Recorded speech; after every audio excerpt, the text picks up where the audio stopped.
নমস্কার। আজকে মাঙ্গলিক অর্থাৎ আজকে অষ্টম ঘরে যারা মাঙ্গলিক তাদের নিয়ে আজকে আলোচনা করব।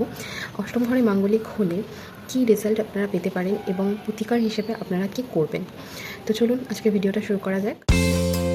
যারা অষ্টম ঘরের মাঙ্গলিক রয়েছেন অর্থাৎ আপনাদের জন্মছকে অষ্টম ঘরে মঙ্গল বসে রয়েছে, এটা কিন্তু বুঝতে হবে যে অষ্টম ঘরে মঙ্গল থাকা মানে আমাদের কালপুরুষের রাশি চক্রে বৃশ্চিক রাশিকে বোঝাচ্ছে অষ্টম ঘর।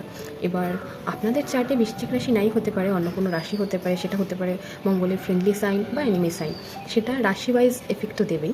কিন্তু নর্মালি যদি আমরা দেখি যে অষ্টম ঘরে অর্থাৎ বৃশ্চিক রাশিতে কিন্তু মঙ্গল খুব একটা স্ট্রং হয় না, কারণ বৃশ্চিক রাশি হচ্ছে কি জলতত্ত্বের রাশি এবং মঙ্গল হচ্ছে একটি অগ্নিতত্ত্বের প্ল্যানেট। সেক্ষেত্রে কিন্তু মঙ্গল যখন জলতত্ত্বের রাশিতে গিয়ে বসে সেক্ষেত্রে কিন্তু মঙ্গলের যে নিজস্ব এফেক্ট মানে যে আগুন অর্থাৎ মঙ্গল তো অগ্নিকে বোঝানো হয়, তো সেক্ষেত্রে যদি যে এফেক্টটা থাকে মঙ্গলে সেটা কিন্তু অনেকটা মিনিমাইজ হয় বা কম হয়, কিন্তু বারবার অ্যাক্সিডেন্টাল টেন্ডেন্সি আসে।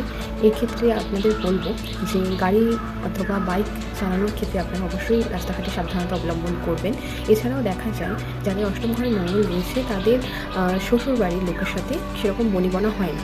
এছাড়াও বিয়ের পর বা এর আগেও দেখা যায় এরা কিন্তু টাকা পয়সা একটু খারাপভাবেই নষ্ট করে ফেলে, হয়তো অকারণ টাকা পয়সা নষ্ট করছে।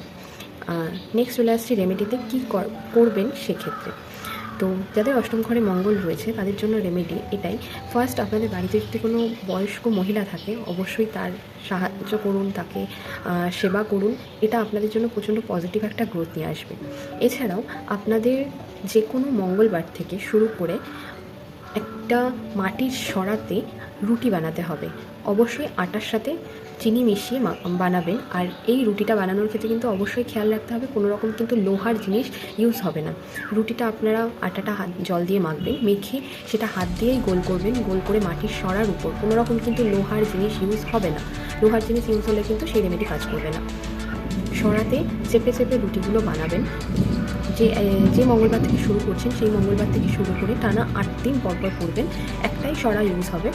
বানিয়ে বাড়ির বাইরে কোনো কুকুরকে খাওয়াবেন এবং ওই 8 দিন পার হয়ে গেলে আপনারা কী করবেন, ওই সরাটাকে বাড়ির বাইরে কোনো মাটির নিচে পুঁতে দিতে পারেন অথবা কোনো জলে ভাসিয়ে দেবেন। তো দেখা হচ্ছে সবার সাথে নতুন ভিডিওতে, ততক্ষণ পর্যন্ত সবাই ভালো থাকবেন, সুস্থ থাকবেন।